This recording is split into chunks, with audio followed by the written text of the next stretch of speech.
प्रोत्साहन करते असं आपल्याला बोलावं लागेल। सत्तेत असणाऱ्या पक्षाच्या कार्यकर्त्यांना जर वाटत असेल की कुठेही जाऊ शकता, तोडफोड करू शकता, तर हे चुकीचं आहे।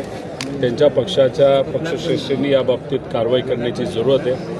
पोलिसांनी सुद्धा या बाबतीत कारवाई लवकरात लवकर ते सुद्धा कडक कारवाई करण्याची जरूरत आहे। उद्या जाऊन असं कोणाला वाटू नये की सगळ्यांचीच मालमत्ता ही आपली आहे। आज पक्षाचं कार्यालय उद्या कोणाच्या तरी घरी जाऊन दुडगूस घालतील म्हणजे महाराष्ट्राचं बिहार करायचं का काय असं आपल्याला म्हणावं लागेल। होम मिनिस्टर साहेब स्वतः लक्ष घालतील आणि विश्वास आहे की त्या बाबतीत योग्य ते कारवाई त्यांच्या कार्यकर्त्यांवर करतील आणि पोलीस सुद्धा या बाबतीत योग्य ती कारवाई करून अशी घटना परत घडू नये याची दक्षता घेतील। असं वाटत असेल की आपलं सरकार आहे, उद्या तोडफोड केली, कोणाला मारलं, खून केला, दगड डोक्यात घेतला तरी चालतंय, आमचे सरकार आहे, तर मग त्या कार्यकर्त्याचा घमंड कुठेतरी तोडला पाहिजे।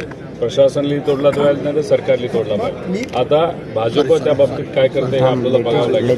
पोलीस प्रशासनाने सुद्धा कडक कारवाई करण्याची जरूरत आहे। ही जी काही गुंडाशाही प्रवृत्ती आहे ती खऱ्या अर्थाने महाराष्ट्रातून काढून फेकण्याची जरूरत आहे, उतरण्याची जरूरत आहे। सरकारली आणि सत्तेत असणाऱ्या पार्टीली तरी तो माज उतरवावा, नाहीतर उद्या जाऊन मग आम्ही जे विरोधात असणारे पक्ष आहेत, नाहीतर सामान्य लोक आहेत, सामान्य कार्यकर्ते आहेत, ते तरी त्यांचा माज उतरवतील।